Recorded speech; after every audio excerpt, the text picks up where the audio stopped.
आज हम उस जंग की बात करेंगे जिसने ईस्ट इंडिया कंपनी को एक व्यापारी से शासक बना दिया। ये है बक्सर के युद्ध की कहानी। 1764 का वो दिन जब ब्रिटिश ताकत ने भारत में अपनी जड़ें गहरी कर ली। प्लासी ने दरवाजा खोला था, लेकिन बक्सर ने साम्राज्य की नींव रखी। तो चलिए उस इतिहास के पन्ने को पलटते हैं और देखते हैं कि कैसे ये सब हुआ। प्लासी की जंग के बाद 1757 में ईस्ट इंडिया कंपनी ने बंगाल पर कब्जा जमा लिया। मीर जाफर को नवाब बनाया गया, लेकिन असली सत्ता कंपनी के हाथ में थी। लेकिन दोस्तों, ये जीत पूरी नहीं थी। मीर जाफर कमजोर साबित हुआ। वो कंपनी को जितना पैसा देना चाहता था उतना दे नहीं पाया। बंगाल में अराजकता फैलने लगी। 1760 में कंपनी ने मीर जाफर को हटाकर उसके दामाद मीर कासिम को नवाब बनाया। मीर कासिम ने शुरू में कंपनी की मदद की, लेकिन जल्दी उसे समझ आ गया कि कंपनी सिर्फ उसका इस्तेमाल कर रही है।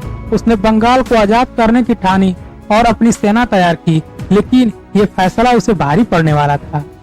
मीर कासिम अकेले नहीं था, उसने दो बड़े सहयोगी बनाए।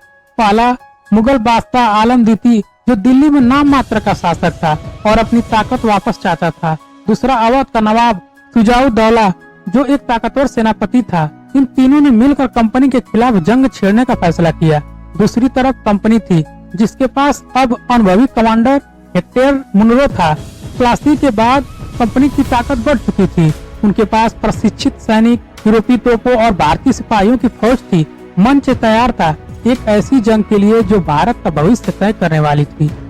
22 अक्टूबर 1764 बक्सर के मैदान में दोनों सेनाएं आमने सामने थी। मीर कासिम, शाह आलम और शुजाउद्दौला की संयुक्त सेना में करीब 40,000 सैनिक थे। घुड़सवार, तोपची और पैदल सैनिक।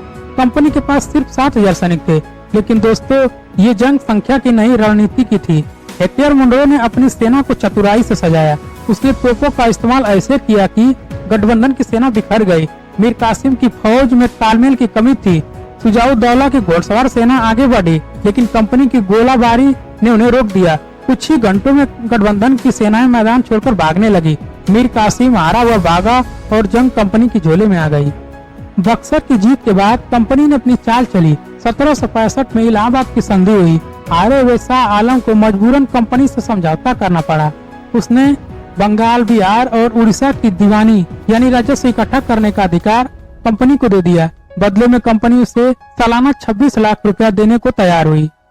दोस्तों, ये कोई छोटी बात नहीं थी। दीवानी का मतलब था कि अब कंपनी सिर्फ व्यापारी नहीं, बल्कि उन सूबों की असली हाकिम बन गई।